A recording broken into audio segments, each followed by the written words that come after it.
ആയിരക്കണക്കിന് വർഷങ്ങൾക്ക് മുമ്പ് നമ്മുടെ പ്രാചീന ഭാരതത്തിൽ ഗുരുശിഷ്യ പരമ്പര നിലനിന്നിരുന്നു എന്നത് നിങ്ങൾക്കറിയാവുന്ന കാര്യമാണ്. അന്നത്തെ ഗുരുക്കന്മാരും ശിഷ്യന്മാരും വളരെ കഠിനമായ മന്ത്രങ്ങളും മറ്റും കാണാപാഠം പഠിച്ചിരുന്നു. ഇതിൽ നിന്നും നമ്മുടെ തലച്ചോറിന്റെ ക്ഷമത അതിരില്ലാത്തതാണെന്നുള്ള വസ്തുത വ്യക്തമാണ്. ഇന്നത്തെ വീഡിയോയിൽ വേദിക കാലഘട്ടത്തിലെ ഓർമ്മശക്തി വർദ്ധിപ്പിക്കാനുള്ള 3 ടെക്നിക്സിനെ പറ്റിയാണ് പറയാൻ പോകുന്നത്. ഇതുകൊണ്ട് ഓർമ്മശക്തി കൂടും എന്ന് മാത്രമല്ല, നിങ്ങളുടെ പഠിക്കാനുള്ള ക്ഷമത, ഏകാഗ്രത എന്നിവയും ഇരട്ടിയായി വർദ്ധിക്കും. Technique number 1.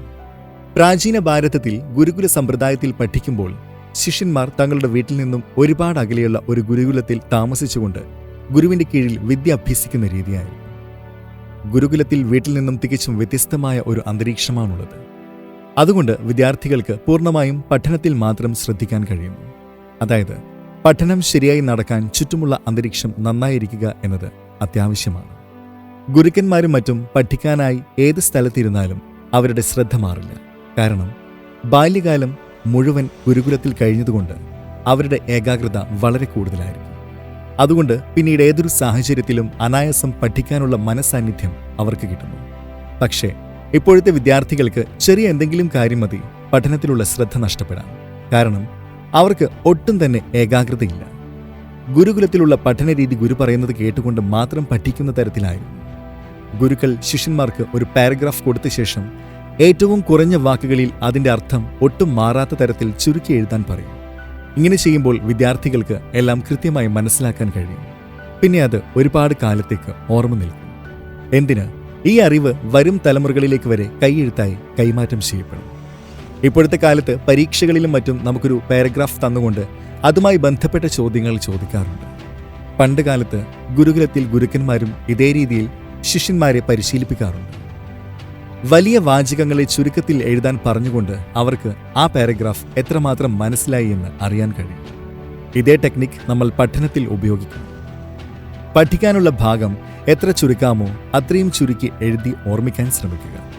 നിങ്ങൾക്കിങ്ങനെ ഏതൊരു ഭാഗവും ചുരുക്കി എഴുതാൻ അത് കൃത്യമായി മനസ്സിലാക്കിയാൽ മാത്രമേ കഴിയൂ. അതുകൊണ്ട് ഇങ്ങനെ വീണ്ടും വീണ്ടും അത് വായിച്ചു മനസ്സിലാക്കി ചുരുക്കാൻ ശ്രമിക്കുമ്പോൾ അത് നിങ്ങൾക്ക് നല്ലപോലെ ഓർമ്മ നിൽക്കും. ഇനി ഇത് നിങ്ങൾക്ക് ചുരുക്കാൻ കഴിഞ്ഞില്ലെങ്കിലും കുഴപ്പമില്ല. അത് ഓർമ്മ നിൽക്കുക എന്നതാണ് പ്രധാനം.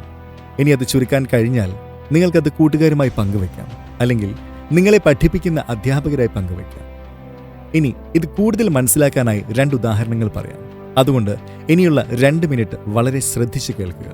അപ്പോൾ നിങ്ങൾക്ക് നമ്മുടെ പ്രാചീന ഭാരതത്തിലെ ഗുരുക്കന്മാർ ഇത്രയും വൈഭവവും കഴിവും ഉള്ളവർ ആയിരുന്നല്ലോ എന്നോർത്ത് ഒരേ സമയം അത്ഭുതവും അഭിമാനവും തോന്നും. Example number 1. കണക്കിൽ നമ്മൾ പൈയുടെ വാല്യൂ 3.14 എന്ന് വായിക്കാറുണ്ടല്ലോ. പക്ഷേ അത് കഴിഞ്ഞും ഒരുപാട് അക്കങ്ങളുണ്ടല്ലോ. അതിനെപ്പറ്റിയുള്ള ഒരു ശ്ലോകത്തെപ്പറ്റി കുറച്ച് കഴിഞ്ഞ് പറയാം. ആദ്യം തന്നെ മാക് എന്ന ഗുരു രചിച്ച ശിശുപാൽ വധത്തെപ്പറ്റി പറയാം. ഇത് വളരെ പ്രസിദ്ധമായ ഒരു സംസ്കൃത മഹാകാവ്യമാണ്. ഇദ്ദേഹം എപ്പോഴും സ്വന്തം കഴിവിനെ വെല്ലുവിളിക്കാൻ ഇഷ്ടപ്പെടുന്ന ഒരാളായിരുന്നു. ഈ കാവ്യത്തിലുള്ള ഒരു ശ്ലോകം വെറും 2 അക്ഷരം കൊണ്ട് അർത്ഥവത്തായ ഒരു ശ്ലോകം എഴുതും എന്നൊരു വെല്ലുവിളി ഏറ്റെടുത്തുകൊണ്ട് എഴുതിയതാണ്. ഈ ശ്ലോകത്തിൽ ഭ, ര എന്നീ അക്ഷരങ്ങൾ മാത്രമാണ് ഉപയോഗിച്ചിട്ടുള്ളത്. അതുകൊണ്ട് മാത്രം അർത്ഥവത്തായ ഒരു ശ്ലോകം കവി രചിച്ചു. ഈ ശ്ലോകവും അതിന്റെ അർത്ഥവുമാണ് നിങ്ങളിപ്പോൾ സ്ക്രീനിൽ കാണുന്നത്. ഇനി നേരത്തെ പറഞ്ഞ കണക്കിലെ പൈയുമായി ബന്ധപ്പെട്ട ശ്ലോകത്തെപ്പറ്റി പറയാം. ഇത് 22/7 ഈസ് ഈക്വൽ ടു 3.14 എന്നാണ്. വൃത്തം വരയ്ക്കുമ്പോൾ അതിന്റെ ഏരിയ കണ്ടെത്താനായി ഉപയോഗിക്കുന്ന ഫോർമുലയാണ് പൈ സ്ക്വയർ. ഇതിനെപ്പറ്റിയുള്ള ഒരു ശ്ലോകമാണ് നിങ്ങളിപ്പോൾ സ്ക്രീനിൽ കാണുന്നത്. ഇതിൽ സംസ്കൃതത്തിലെ അക്ഷരശ്ലോകങ്ങളെ അക്കങ്ങളാക്കി മാറ്റുകയായിരുന്നു. ഈയൊരു ശ്ലോകം ഡീകോഡ് ചെയ്താൽ പൈയുടെ മൂല്യം 32ാമത്തെ സ്ഥാനം വരെ കൃത്യമായി കിട്ടും. ടെക്നിക് 2. അവധാന എന്നത് ഒരു ശ്രദ്ധ അർപ്പിക്കുക എന്ന അർത്ഥം വരുന്ന ഒരു സംസ്കൃത വാക്കാണ്. ഇത് വേദിക കാലഘട്ടത്തിലെ ഏറെ പ്രചാരത്തിലുള്ള പ്രധാനപ്പെട്ട ഒരു പ്രാക്ടീസായിരുന്നു. ഇതുകൊണ്ട് നിങ്ങൾക്ക് മനസ്സിനെ ശാന്തമാക്കി നിങ്ങളുടെ ശ്രദ്ധയും ഏകാഗ്രതയും മറ്റും ഇരട്ടിയായി വർദ്ധിപ്പിക്കാൻ കഴിയും. അവധാന പരിശീലിക്കുന്ന വിദ്യാർത്ഥികളെ അവധാനീസ് എന്നാണ് പറയുന്നത്. ഇവർക്ക് ചെയ്യാനായി ഒരുപാട് ടാസ്ക്സ് ഒരേ സമയം കൊടുക്കും. കവിത എഴുതുക, കണക്കിലെ പ്രോബ്ലം സോൾവ് ചെയ്യുക, ഒപ്പം മന്ത്രം ജപിക്കുക. കൂടാതെ ഒരു ബെൽ നിരന്തരം അടിച്ചുകൊണ്ടിരിക്കും. അത് എത്ര തവണ അടിച്ചു എന്ന് എണ്ണുകയും വേണം. ഇതിന്റെ അവസാനം അവർ ഇതൊക്കെ ചെയ്ത് തീർത്തിരിക്കണം. നമ്മളും ഇത്തരത്തിലുള്ള രീതിയിലാണ് ജീവിക്കുന്നത്. ആഹാരം കഴിക്കുന്ന സമയത്ത് തന്നെ TV കാണുന്നു, അതേസമയം ഫോൺ നോക്കുന്നു, ഇൻസ്റ്റഗ്രാം അല്ലെങ്കിൽ വാട്സപ്പ് വഴി കൂട്ടുകാരുമായി ചാറ്റ് ചെയ്യുന്നു. പക്ഷേ ഇത് അവധാനിയായി കണക്കാക്കാനാകില്ല. കാരണം നമ്മൾ ഈ ആധുനിക കാലഘട്ടത്തിൽ ഒരേ സമയം ഒരുപാട് കാര്യങ്ങൾ ചെയ്യുന്നുവെങ്കിലും അതൊന്നും ഏകാഗ്രത വേണ്ട ബുദ്ധിമുട്ടുള്ള ജോലികളല്ല. ഫോൺ നോക്കി ചാറ്റ് ചെയ്തുകൊണ്ട് ആഹാരം കഴിക്കാൻ നമുക്ക് അനായാസം പറ്റും.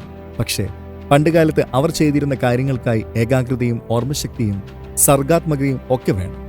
ഇതാണ് നമ്മൾ ചെയ്യുന്ന മൾട്ടി ടാസ്കിങ്ങും അവധാനയും തമ്മിലുള്ള വ്യത്യാസം. അവധാന പരിശീലിച്ചുകൊണ്ട് നിങ്ങൾക്ക് നിങ്ങളുടെ ഏകാഗ്രതയും ബുദ്ധിശക്തിയും ഓർമ്മശക്തിയും ഒക്കെ കൂട്ടാൻ കഴിയും. ടെക്നിക് നമ്പർ 3, ശ്രുതി സ്മൃതി. ശ്രുതി എന്ന് വെച്ചാൽ കേൾക്കുക, സ്മൃതി എന്ന് വെച്ചാൽ ഓർമ്മശക്തി. വേദിക കാലഘട്ടത്തിലെ വിദ്യാർത്ഥികൾ പഠിക്കുമ്പോൾ തന്നെ ഹാൻഡ് ഗസ്റ്റേഴ്സും ഉപയോഗിച്ചിരുന്നു. ഒരു കാര്യം പഠിക്കുമ്പോൾ നമുക്കതിനോട് താല്പര്യം വേണം, ഒപ്പം ശരീരത്തിലെ സെൻസസ് ആക്റ്റീവ് ആവണം. അതുകൊണ്ട് അത് വീണ്ടും വീണ്ടും പറഞ്ഞ് പഠിക്കണം.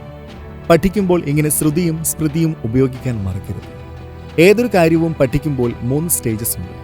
ആദ്യത്തേത് ശ്രവണം, അതായത് കേൾക്കുക, ശ്രദ്ധിച്ച് കേൾക്കുക. പഠിക്കുന്നത് ശ്രദ്ധിച്ച് കേൾക്കുക എന്നതാണ് ആദ്യത്തെ ഘട്ടം. രണ്ടാമത്തേത് മനനം, അതായത് കേട്ട കാര്യം എന്താണ്, അതിൻ്റെ അർത്ഥം എന്താണ് എന്ന് ആലോചിച്ച് മനസ്സിലാക്കാൻ ശ്രമിക്കുക. അതായത് ശ്രവണത്തിൽ കേട്ട കാര്യം മനനം ചെയ്യുക. മൂന്നാമത്തെ ഘട്ടം നിധിധ്യാസനം, അതായത് കേട്ടതും മനസ്സിലാക്കിയതുമായ അറിവ് സ്വന്തം ജീവിതത്തിൽ എങ്ങനെ വിനിയോഗിക്കാം എന്ന് കണ്ടെത്തി അത് ചെയ്യുക. എന്നിട്ട് ജീവിത രീതിയും മറ്റും അതിനനുസരിച്ച് മാറ്റാനായി ശ്രമിക്കുക. ഇതാണ് പഠനത്തിന്റെ 3 സ്റ്റേജസ് അഥവാ ഘട്ടങ്ങൾ. ഇനി ഈ വീഡിയോയിൽ പറഞ്ഞതെല്ലാം തന്നെ ഒരു ശ്ലോകത്തിന്റെ സഹായത്തോടെ ചുരുക്കി പറയാം. ആദ്യമായി ഭഗവത്ഗീതയിലുള്ള ഏതെങ്കിലും ഒരു ശ്ലോകം എടുക്കുക. എന്നിട്ട് അതൊരു ഡയറിയിൽ എഴുതി വയ്ക്കുക. ശ്രവണം കൊണ്ട് അത് കേൾക്കുക, മനനം കൊണ്ട് അത് മനസ്സിലാക്കുക.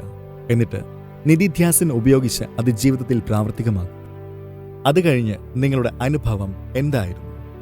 ഭഗവത്ഗീതയിലെ ഇത് ശ്ലോകമാണ് നിങ്ങൾ തിരഞ്ഞെടുത്തത്. അതിൽ നിന്ന് എന്ത് മനസ്സിലാക്കി? അത് എങ്ങനെ ജീവിതത്തിലേക്ക് ഉൾക്കൊണ്ടു എന്നൊക്കെ കമന്റ് ചെയ്ത് ഞങ്ങളുമായി പങ്കുവെക്കുക. അപ്പോൾ നമുക്ക് അടുത്തൊരു വീഡിയോയുമായി കാണുന്നവരെ മോട്ടീവ് വീഡിയോ ഇന്ന് പോകുന്നു. Stay tuned.